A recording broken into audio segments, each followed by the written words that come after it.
Good evening, everyone. This is the City Council meeting of February 1st, 2016. We'll start with a roll call and determination of quorum. Heidi?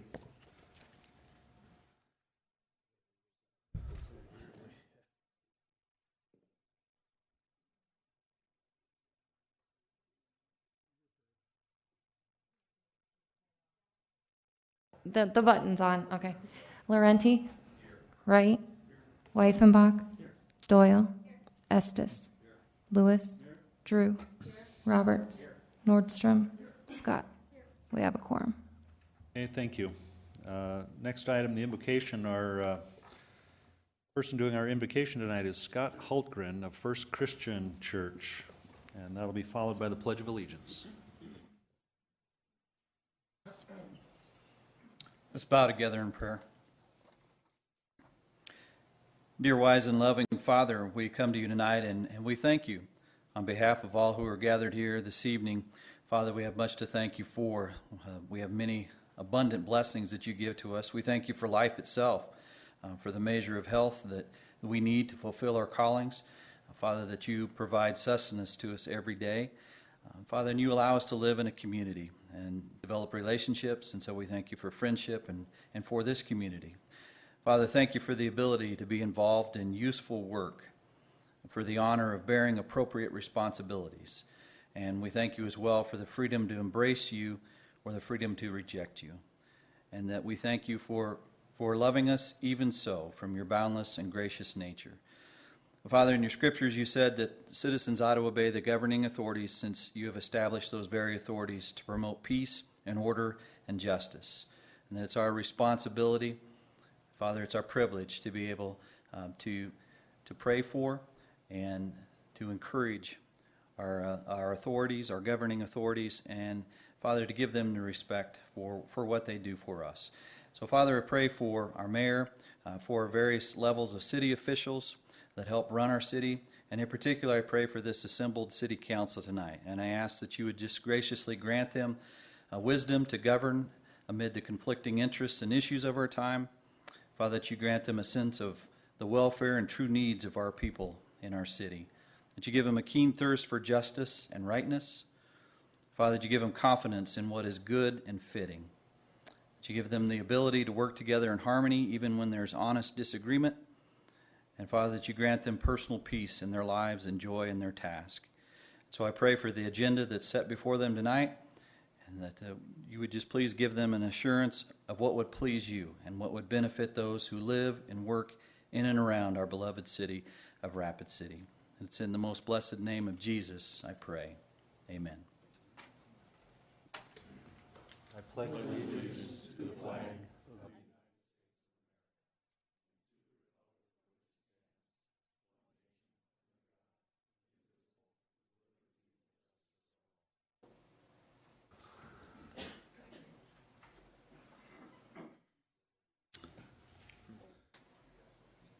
Thank you, everyone. Now on to the adoption of the agenda. Does anyone have any changes to the agenda, or can there be a motion to adopt? Move to approve. Second. Move to approve by Estes, second by Lewis. All in favor, say aye. Aye. Those opposed, say no. Motion carries. Now on to the next item. We're going to go into executive session, hopefully for just 5 or 10 minutes, to discuss pending litigation pursuant to South Dakota Codified Law 1-25-2, subsection 3. Can I have a motion? So moved. Moved and seconded. All in favor of that motion, say aye. Aye. Those opposed, say no. Okay, we are in executive session. We'll be right back.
Motion to come out of executive. Okay, we had a motion and a second to come out of executive session. All in favor, say aye. Aye. Opposed? Okay, we're back in general session. And the next item, general public comment. There are no speaker forms under this section.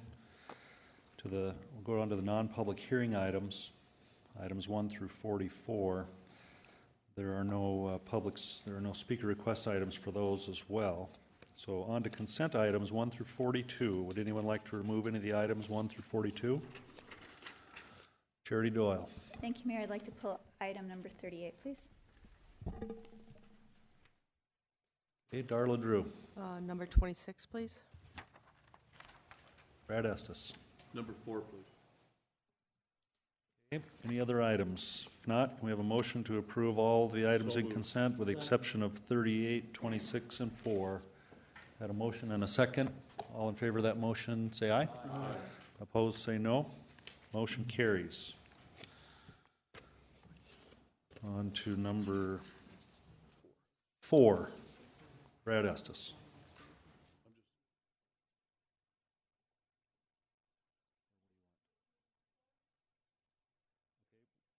We have a motion to approve and second, number 4, and go to Brad Estes. Thank you, Mayor. I just pulled this. I do not have a financial interest in Lost Cabin Beer Company, but I am their landlord, so I think I should abstain. Okay. All in favor of approval of that item, say aye. Aye. And opposed, say no. Motion carries with Brad Estes abstaining. Okay, now we'll go on to item number 26. Move to approve for discussion. Okay, we have a motion to approve and second on number 26. I have a couple questions for Jeff.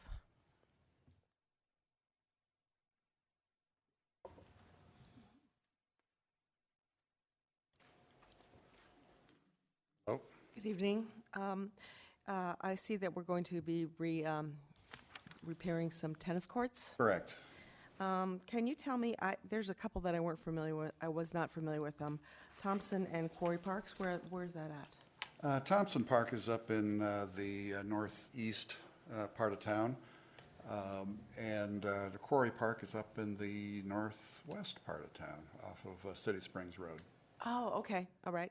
And then just for clarification and to remind everyone, we are not repairing the tennis courts by the Civic Center. Those are going to That be is returned correct. to parkland. That is correct, yes. Okay, just so everybody is clear on that, that's not going to be repaired. So that's all I needed to know. Thank you. Okay, now we'll go to Ron Weifenbach.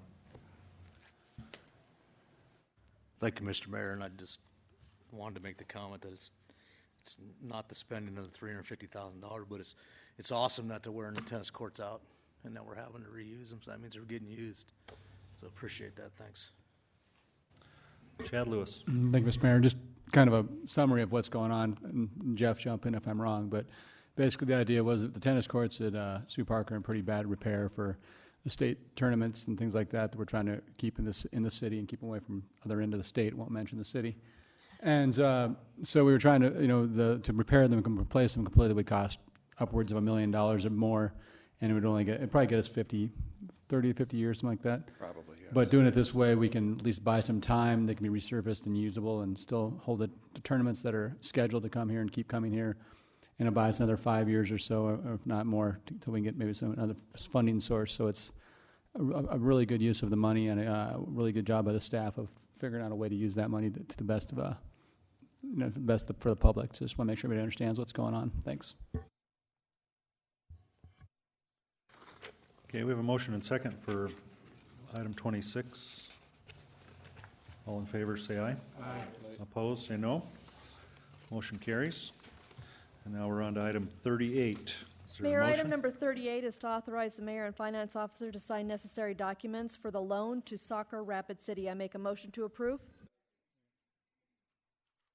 Okay, go to Charity Doyle. Thank you, Mayor. I need to abstain from this one. The organization I work for will benefit from this agreement. Ron Weifenbach. Thank you, Mr. Mayor. If we can, I would like to ask the council to either suspend the rules on this item to give me some leniency to have a conversation about this, if that's okay with my colleagues. Trust me that I think that you'll want more time. Joel, do you know what the vote required for suspension of rule is? No, not off the top of my head, sorry. You have to, so you're wanting to suspend the 5-minute rule? Right. Okay. Probably a majority in the absence of, Okay, so we have a request by Alderman Weifenbach to suspend the 5-minute rule for item number 38. Not necessarily that it would take longer, but I just wanted to have. Sure. So is there a second to that motion? Second. Second by John Roberts, and all in favor of suspending the rules on item number 38, say aye. Aye. Opposed? Okay.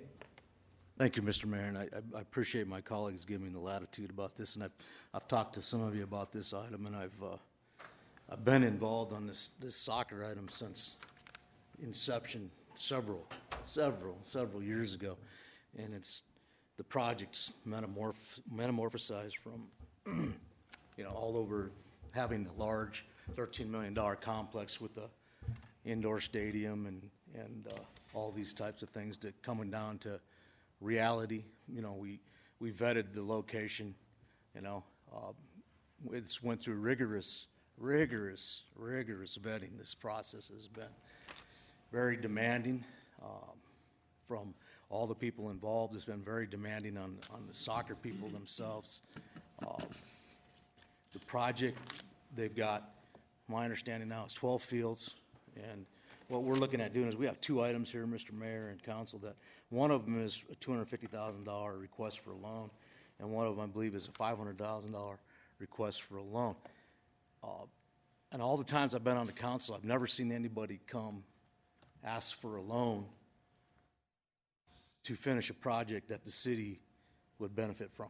The assets of this project, will belong to the city in the end. I have some concerns about the fact of just granting a loan, and hear me out here. And I believe that since I've already had a discussion, I won't be able to make a motion, but I would like to see my colleagues, number one, split the items. And the reasoning for splitting them is that I believe that borrowing the money for the signage kind of makes sense. They've spurred huge fundraising efforts. I sat up here on several occasions, several meetings, several conversations with soccer in the past that came forward with nothing. Nothing was raised. This current organization has put $1 million of assets into this field already with buildings and different assets. What they're requesting is $500,000 to light the 8 fields so they can have the 8 fields lighted before they open up opening day. My fear is that if we do this loan, that we will take that future opportunity that they've created and put them into a situation. There's a couple things that'll happen. Number one, the pledges may or may not come through. I understand all that, and I'm pretty comfortable that they probably will come through. They've showed that they can already raise money, and in the past years, nothing had ever came forward. My hand goes out to you guys in this organization today. It's become a first-class organization. My children were benefits of soccer, and today it just keeps more metamorphosizing into something that's of real value to our city. And I guess what I'm requesting from my colleagues is that someone make a motion to actually take the money from the Vision Fund. I've looked at the Vision Fund. There's almost, after this, I think there's over $13, $14 million in that fund.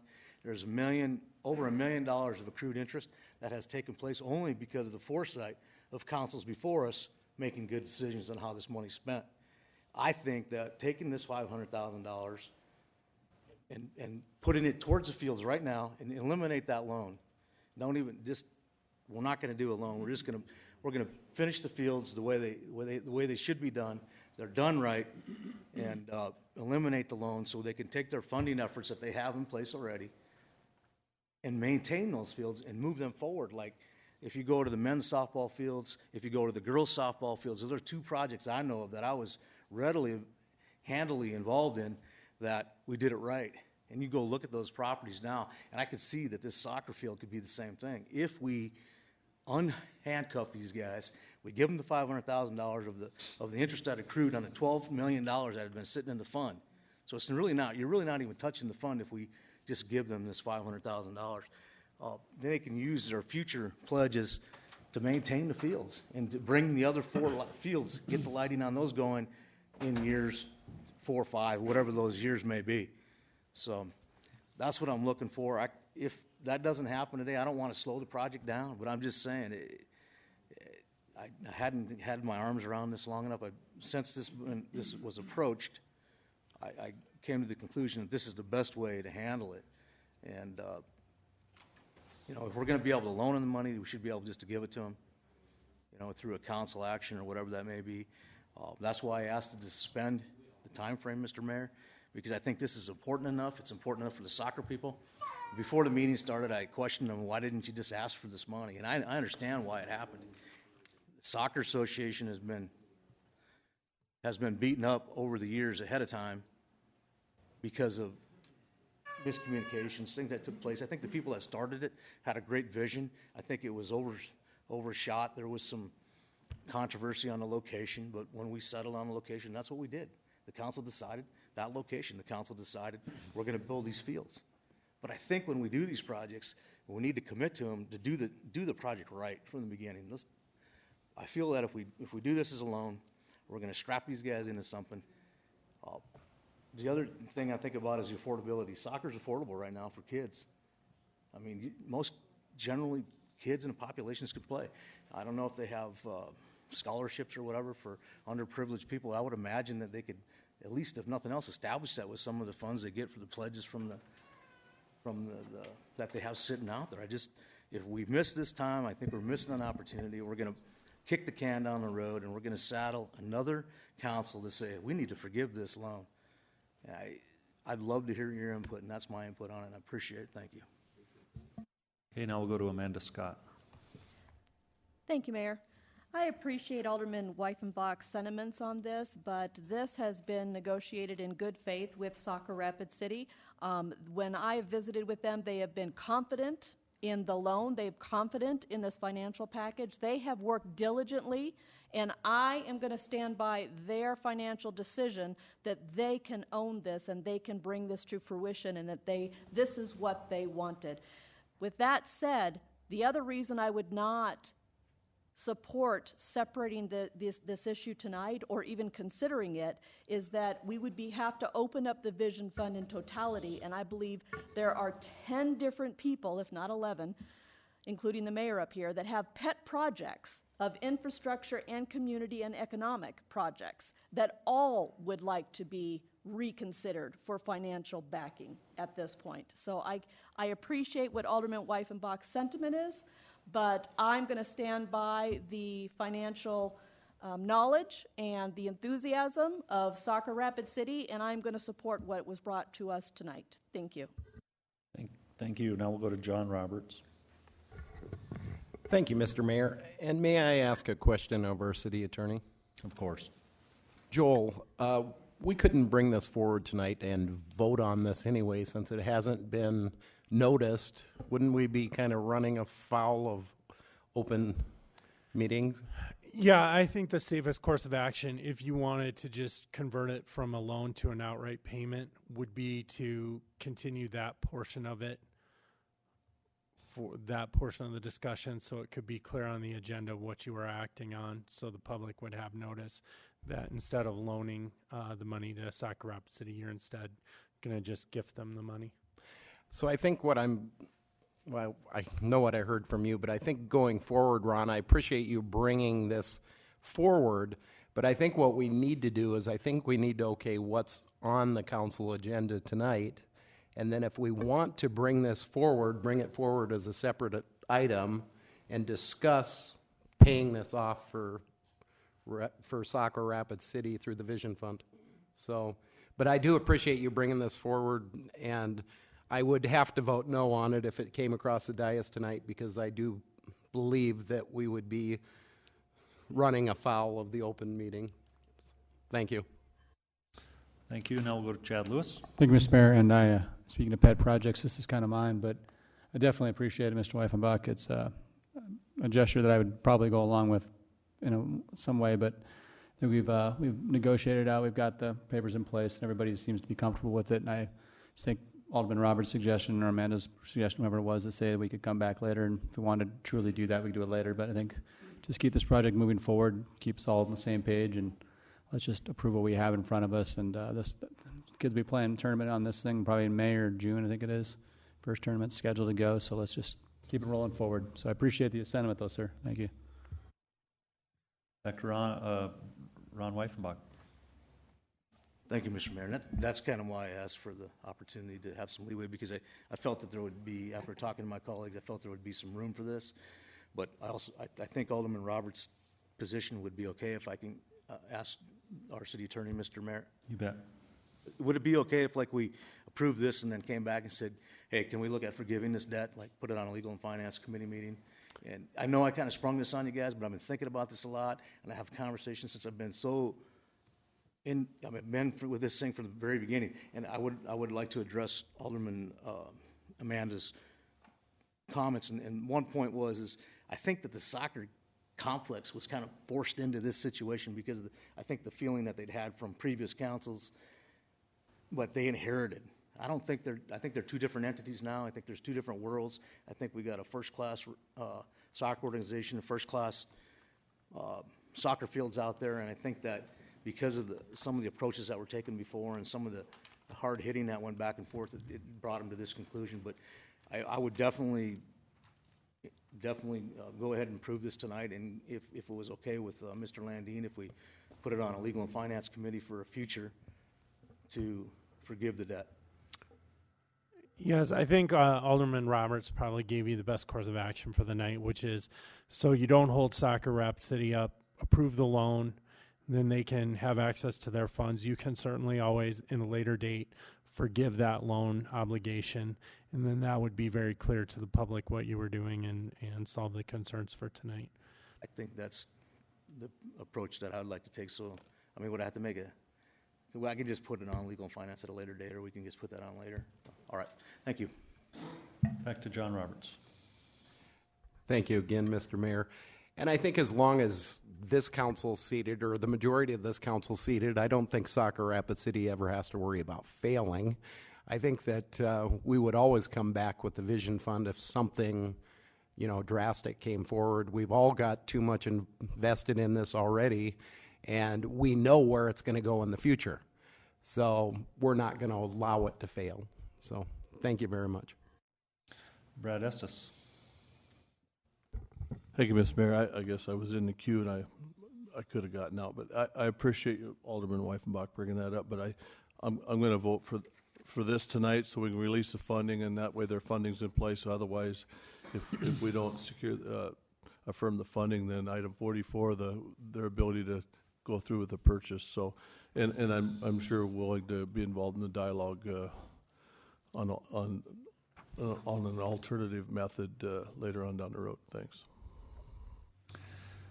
Okay, we have a motion and a second on this item for approval.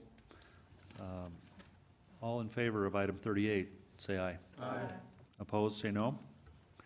Okay, motion carries. That brings us to the non-consent items 43 and 44. There are no speaker request forms, so we'll go right to number 43 and Amanda Scott. Thank you, Mayor. Item number 43 is a first reading of ordinance number 6091, an ordinance to repeal Chapter 1.08 of the Rapid City Municipal Code relating to wards and precincts, and adopting a new revised Chapter 1.08 of the Rapid City Municipal Code. I make a motion to approve. Second by Steve Laurenti. All in favor of that motion, say aye. Aye. Opposed, say no. Motion carries. On to number 44, Charity Doyle. Thank you, Mayor. Item number 44 is to authorize staff to purchase a lighting system from Musco Sports Lighting, LLC, using the National Joint Powers Alliance contract pricing in the amount of $702,396,000 for the sports. For the sports complex lighting project. I will have to abstain from this one as well, Mayor, for the same reasons as item 38. Gotcha. And we've got a motion and a second on this item. And all in favor of that motion, say aye. Aye. Opposed, say no. Okay, item passes with one abstention from Charity Doyle. Now the public hearing items 45 through 57. We'll open public hearing on these items, and we have a few speaker request forms. First to Tim Christensen, number 57. Sir, just so you know, you have 3 minutes. Okay. These lights will tell you when you're over. Thanks. Good evening, everybody. My name is Tim Christensen. I live at 6657 Wellington Drive. I'm one of the bordering properties immediately to the east of the Cleary Building. To best explain why I'm here tonight, I think I have to give a brief chronology of having Cleary as a neighbor, my experience. When we first looked at our house back in the summer of '08, we really liked the neighborhood, we really liked the house. The biggest question we had was what's going on over there. Our real estate agent told us that it was the Cleary sales office, I believe were his exact words. And he said, and the building is for sale, by the way. And I said, oh. And he goes, well, but not to worry. He said, if they do sell the building, they have to use, it has to be something that's professional or non-obtrusive. I can't remember the exact words he used, but it had to fit into the planned unit development. I'm sorry, I've gotten a crash course in planning and zoning and et cetera in the last few months. So anyway, like I said, we were very happy where we were at with what we saw. We bought the home, bought the house and made it our home. The first 5 years were very, I would say, uneventful with them as a neighbor. Actually, they had, I believe, a very serious buyer back in 2013. It was a small clinic veterinarian. They had a meeting with the entire, invited the entire development there to show them what they were going to do. They actually went as far as to go to planning and zoning, I believe, and get the major, the planned unit development major amendment to it to allow a small veterinary clinic because it was previously amended to be office space. We talked to them a few times, asked them to mow their lawn, you know, when the vegetation got too high, but we had a very, like I said, very uneventful relationship. About a year and a half ago, the condition of the grounds began to deteriorate rather quickly. Started to be stacks of pallets, scraps and junk on the side of the building, some trailers parked there with open-air trailers with stuff in the back, that type of stuff. We even came home from a long weekend one day in the Black Hills and found an RV parked in the empty portion of the lot, right in the middle of the lot. Well, we said, well, we can see where this is going. So we actually contacted them, asked them to remove it and not to do that anymore. I think it happened one more time even. My wife called, but they were compliant and we needed to stop that. So anyway, about this past summer, activity around the building began to increase dramatically. Workers were reporting to work at 5:30. They have the overhead doors there, excuse me, and they were pulling out bobcats, moving materials, that type of stuff. This is all at 5:30 in the morning, pulling up lights shining into our bedrooms. I didn't mention earlier that my property, the west side of our house, is approximately 60 yards from the east side. But anyway, this all happened, and we were to the point where a nuisance was becoming a problem. A couple of times, vehicles had rolled in there after 10 o'clock at night, semi-trucks with loads and that type of thing. And like I said, this activity was becoming, like I said, disruptive to us and to other neighbors we had talked about. We didn't really know what to do. To ask a neighbor to do one thing, to mow their lawn is one thing, but to ask them to change how they're doing their business and everything, you could get into a pretty a nasty situation very quickly, and we did not want that. We want to be good neighbors. So the bottom line is they had to rezone or to apply a major amendment to go to professional office space. All we are asking is that they, comply with what the planning and zoning and did, that there be no more commercial industrial activity, because that's what this was. Tim? You've got semis pulling in, and then we also, like I said, Black Hills doors, I have no problem with them being in, Tim? if you use, We're going to have to let some Okay. other folks speak I'm here. sorry, I'm it's- sure they'll but help you like I make said, the I just point asked- too, so. Respectfully asked them to comply with what the planning and zoning says, and to never let that type of situation happen again where there's that type of commercial industrial activity. It's not acceptable and it's not legally. Thank you. Thank you. Patrick Anderson. Thank you, guys. Sorry.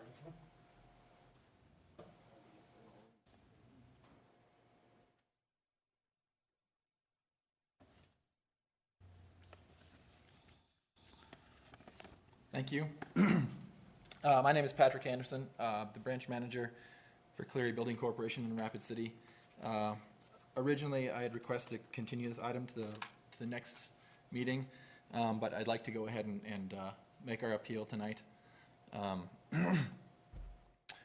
want to appeal the January 4th decision of the Rapid City Planning Commission to restrict the hours of use for the property located at 1555 Catron Boulevard to 8 a.m. to 5 p.m., and to appeal the decision that Black Hills Garage Doors vacate Suite B at this location.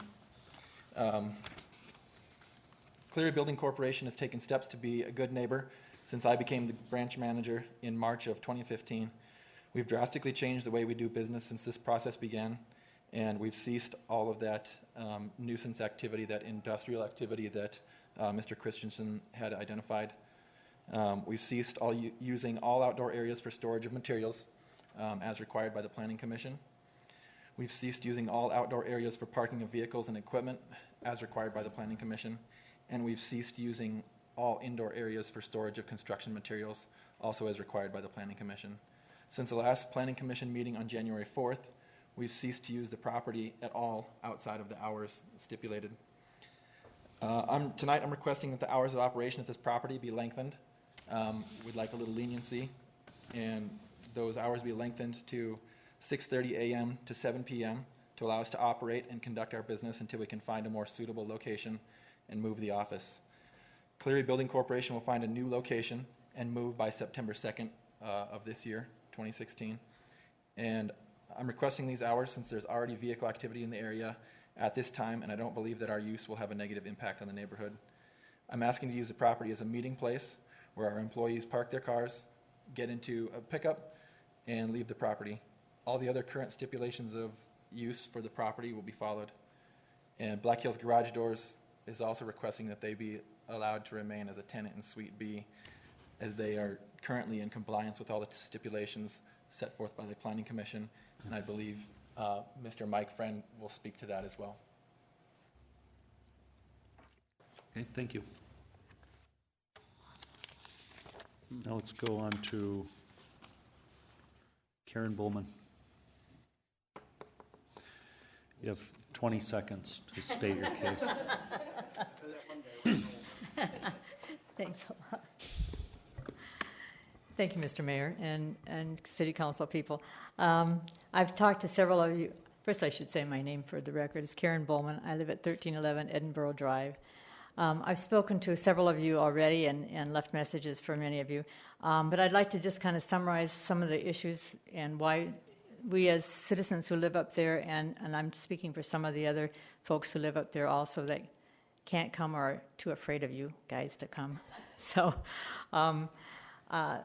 the Cleary building is located in a planned unit development, as Tim was saying, but it has a low-density residential zoning designation underneath of that. And so office commercial use is allowed in that planned development if it's to serve the neighborhood. Cleary building and the corporation was allowed to stay there because it was grandfathered in when there was a horse barn up there and they sold tin buildings or metal buildings, I shouldn't say tin, metal buildings. And so they were allowed to be there. A major amendment was brought to the Planning Commission in April of 2013 to allow a small animal clinic there. And the neighbors agreed that would be a good thing for them because that does serve the neighborhood. It's got animals for cats and dogs, and it was enclosed. That business did not go through, so then the Cleary folks had to come back for a major amendment to allow their use to come back because now the use was only for small animal clinics, and they were illegally operating as a business there. So they came back in October of this fall and asked to have professional offices there, and their office hours, as they stated them, would be from 8 to 5, and they'd just be that. They also had requested that Black Hills Garage Doors also be there at that same time. The Planning Commission denied the Black Hills Garage Doors to be there, mainly because they were using, had door materials there, they were bringing in semis during the week, and they were operating as an industrial site. So they denied that, but they allowed Cleary's to be there from 8 to 5 as they requested. In January of this year, a major amendment was brought forward, as Patrick said, to allow Black Hills Garage Doors at the location as an office use only, but they wanted to dispute the hours that they had requested. And they also wanted to have Black Hills Garage Doors there again as a office use. The Planning Commission directed the Cleary office hours to remain as they had stated, and they asked Black Hills Garage Doors to vacate the premises. So now Cleary is here appealing for that decision, and they want to, as Patrick said, they want to change their hours back and continue to operate.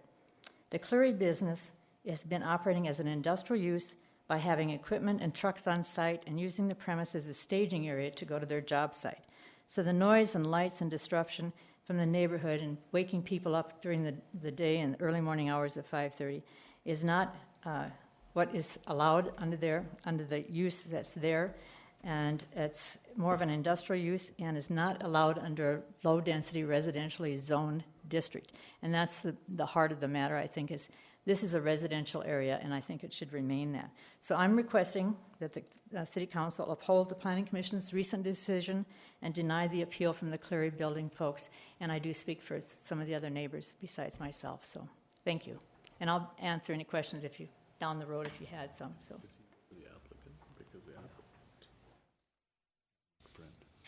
Thank you, Karen.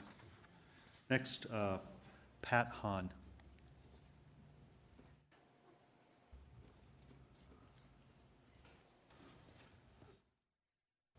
Good evening. My name is Pat Hahn. I live at 1105 Regency Court. I am one of the original residents of South Hill. I sent you all an email regarding the issues with the Cleary building. I hope you all read it.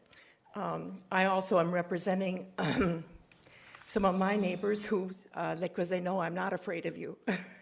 So I've been there for 15 years, and time again, I've had to call code enforcement regarding if you go to buy the building now, there's no landscaping. That was supposed to be the first thing that was done there, and it's not done yet. Lost my train of thought there for a minute. But one of the things that's also really bothered me is the trucks coming through the residential area, and our children, not mine particularly, but all the children play in the streets on the, they play in their driveways and then in the streets, and I really worry that the commercial use of that building would endanger the children. So I also appeal to you to uphold the Planning Commission decision, and thank you for your time. Thank you. Thank you. Now the last speaker request is Mike Friend.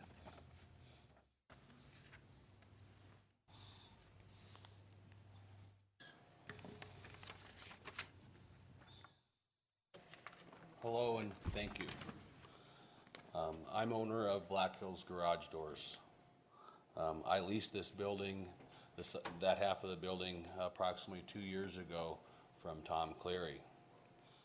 When it was brought to my attention that there were zoning issues, I immediately moved all my trailers, all my equipment to include my product from the premises.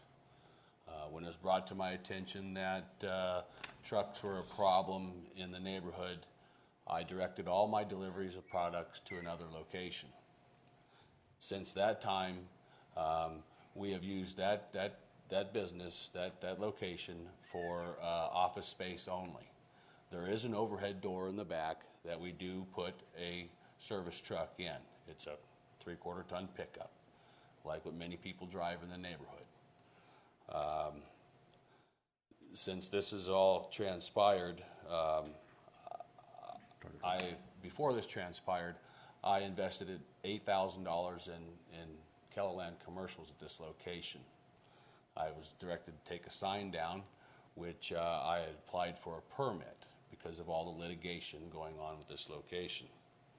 I'm a single dad with a 9 and 7-year-old. I have to make sure they're at school every morning. I have to pick them up at school at 3 o'clock. None of my installers, to include myself, are there before 8 o'clock. And this goes with my office manager. She has 4 kids, and she has to get them to school and pick them up. We are not there before 8 o'clock, and we're not there after 4 o'clock. So as far as truck noise and product deliveries and whatnot, I find all those accusations unfounded as far as Black Hills Garage Doors is concerned.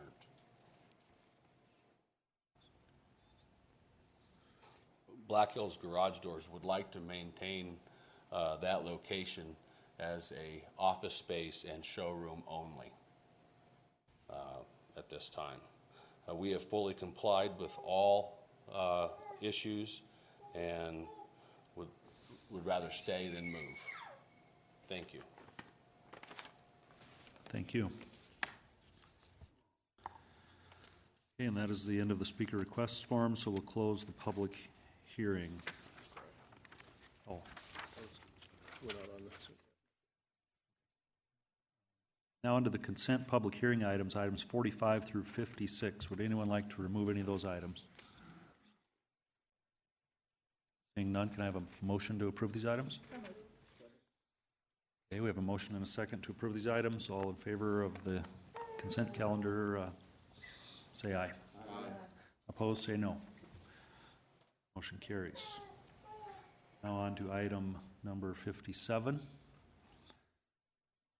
which is an appeal of the Planning Commission's decision by a request of Cleary Building Corp. for Tom and Carol Cleary for a major amendment to a planned unit development to allow Black Hills Garage Doors as a professional office for property generally described as being at 1555 Catron Boulevard.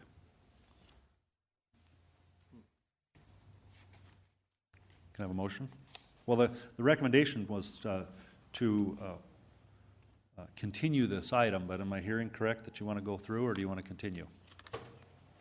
I'm prepared to make a motion.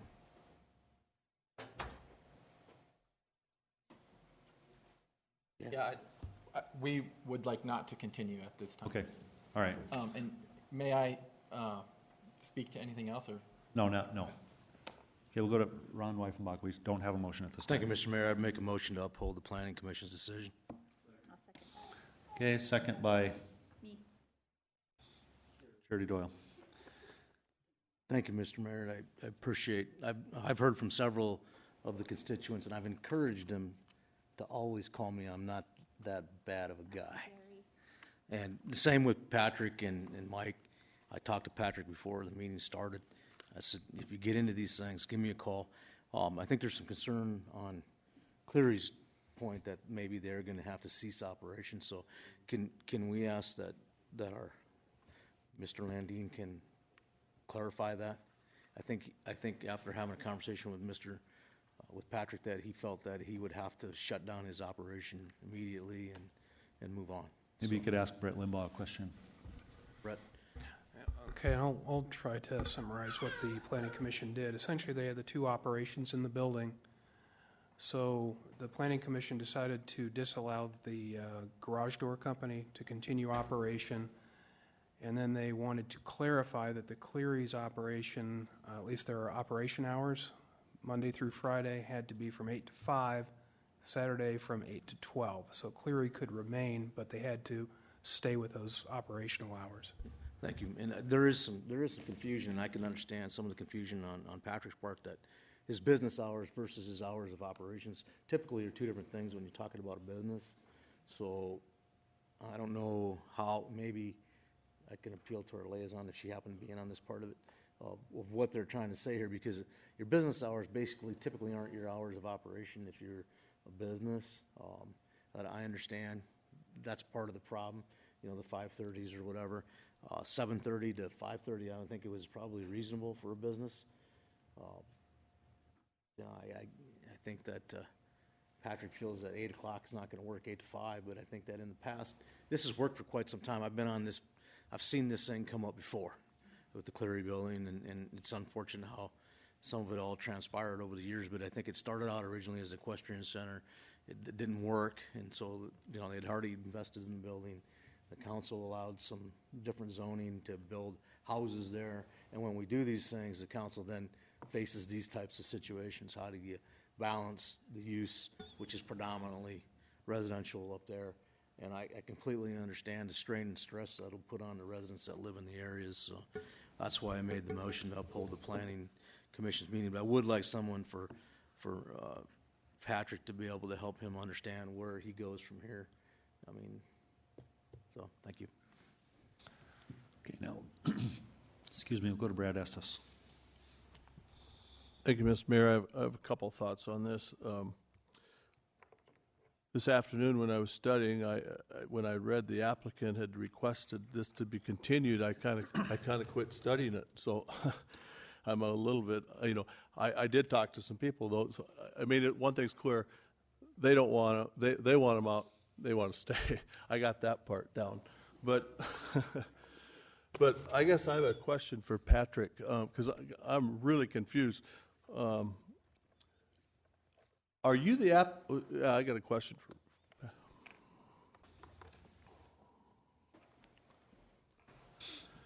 Patrick. Are you the applicant, or are Tom and Carol Cleary the applicant?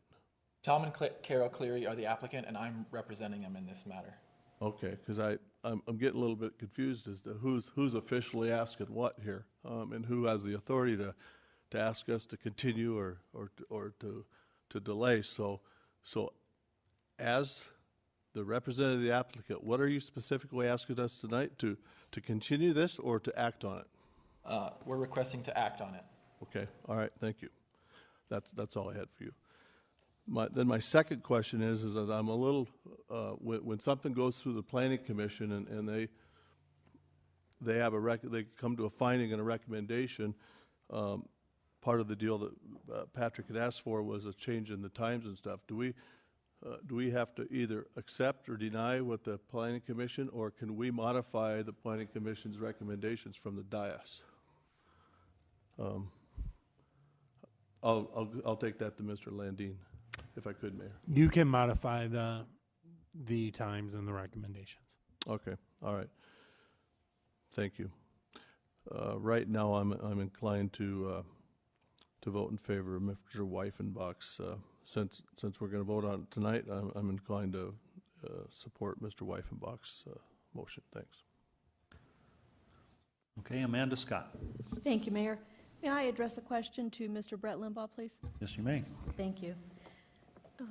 Mr. Limbaugh, the tenant for Big Garage Doors, or the company that has been asked to vacate by the Planning Commission, that was brought forward because it was still being used to house.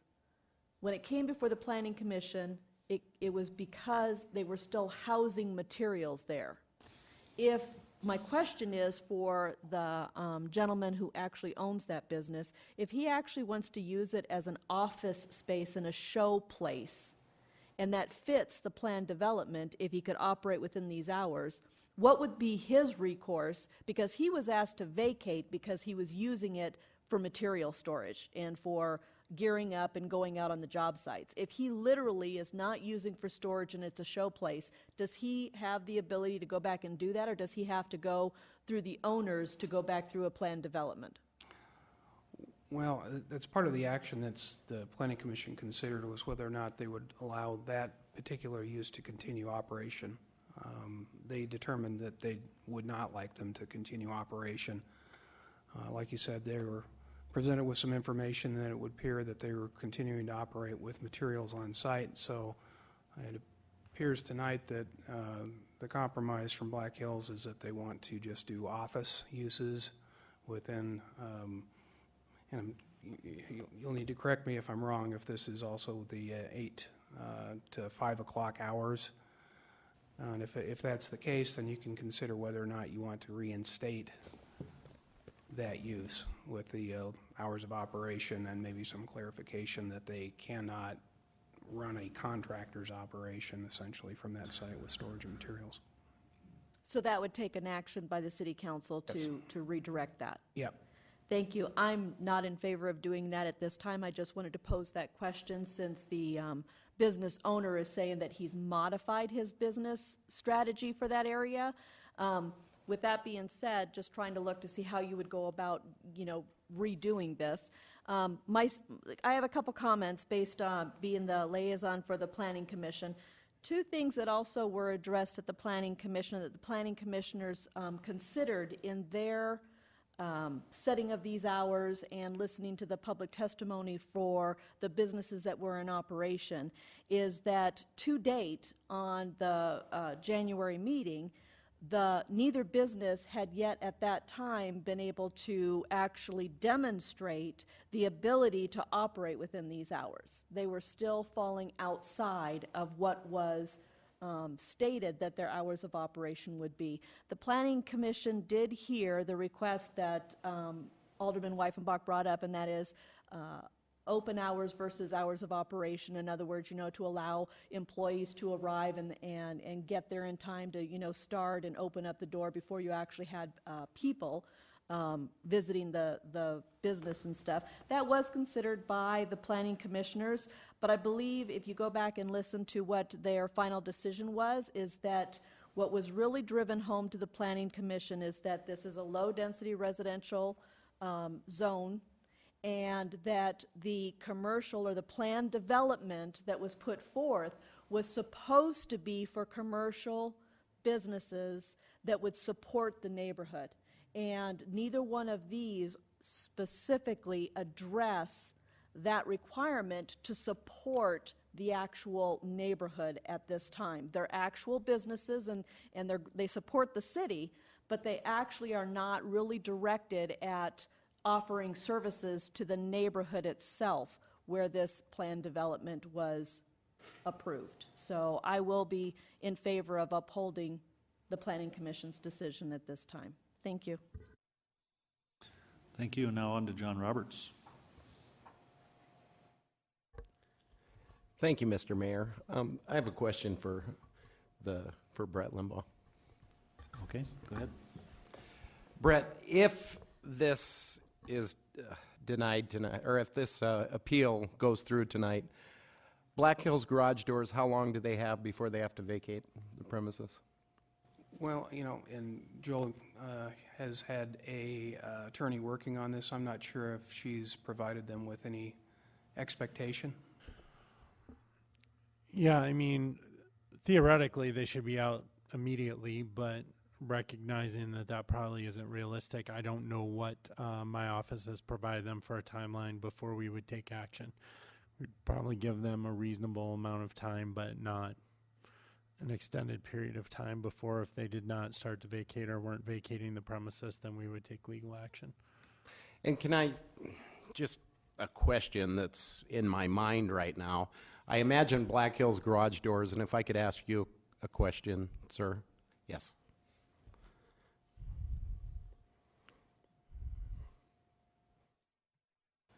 I imagine you have a signed lease with the Clary Building. Yes, I do. When does your lease run? It ran out 8 months ago, so we're month to month at this point in time. Okay. That's a little bit helpful. I was kind of worried you might be locked into a lease for a while, so. Oh, no. Okay. And how difficult will it be for you to move? I mean, just to up and move, and you were mentioning that you had some advertising that you'd done, and. It's going to take food off my kids' plates, basically, if you want to hear it bluntly. We've been in the last 4 or 5 months, we have been in complete compliance of all the zoning and code issues there. We have no deliveries, no product there, just samples and an office, a showroom. Thank you very much. Another question for Brett Limbaugh, if you don't mind. Councilwoman Scott was mentioning that neither of these businesses had been in compliance with the hours. Who had we had that was checking on that? How do we know that? I'm just curious about how we knew about that. Yeah, the vast majority of these violations have been by complaint. So we're hearing the neighbors let us know that they're out there operating beyond those hours of operation. We do have CSO officers that would go and check. I'm not sure if they were there at 6:30 in the morning to check and see if they were operating or verify that that was the case. But Okay. Primarily it's from complaints from the neighbors. All right, thank you very much. You know, here's one of my concerns is if he is going to comply to an office space use, I think that we should allow him, especially if they are just thinking of doing this for another 6 months and then you're both going to be out. Is that what I'm understanding? You'll both be out of there in September? Just Cleary? Can you step up, Patrick, so I can ask you a couple of questions?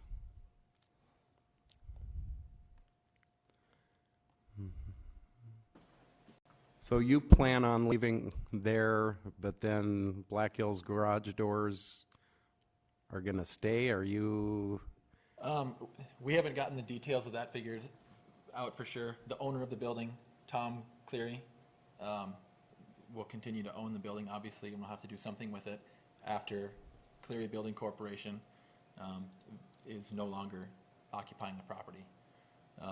So one option is that he would continue to lease to Black Hills Garage Doors, who can fit that professional office use only, whereas it doesn't apply. It's much more difficult for us to comply to that. That's why we've set that time frame to vacate. So what you're saying is you want time to vacate so you can get somebody in there that would basically comply with the use on that building? Correct. Okay. Thank you very much. Thank you. Okay, seeing no other requests for comment, there's a motion on the floor to uphold the Planning Commission ruling. And we had a second, correct? Okay, we're going back to Ron Weifenbach now. Thank you, Mr. Mayor. And I would reach out to Mike and have you meet with our legal counsel if you're concerned about timeframes and those types of things. I think because part of this motion is asking Black Hills Garage to leave, correct? And I think one of the questions is the timeframe that you had to vacate the premise. So I think our city attorney left it open as reasonable. So after the meeting, you might want to either give him a call tomorrow or stop by their office. So. Why would I be evicted if I'm in full compliance? Thank you, Mr. Mayor. Okay, there's a motion on the floor. All in favor of the motion to uphold the Planning Commission ruling signify by saying aye. Aye. Opposed, say no. Aye. Okay, 2 noes from Roberts and Lewis. Is that correct? Okay, motion passes with 2 noes. On to number 58, the bill list, and we'll go to the Finance Officer, Pauline Sumption. Thank you, Mr. Mayor. There are no additions to the bill list, so the total is that which is attached at $4,643,475.97. Move to approve. Move to approve by Laurenti. Second by Amanda. All in favor say aye. Aye. Opposed say no. Motion carries. Motion to adjourn. Okay, motion to adjourn by the people not using their microphones, Nordstrom and Scott. And all in favor of that motion say aye. Aye. Opposed say no. We are adjourned.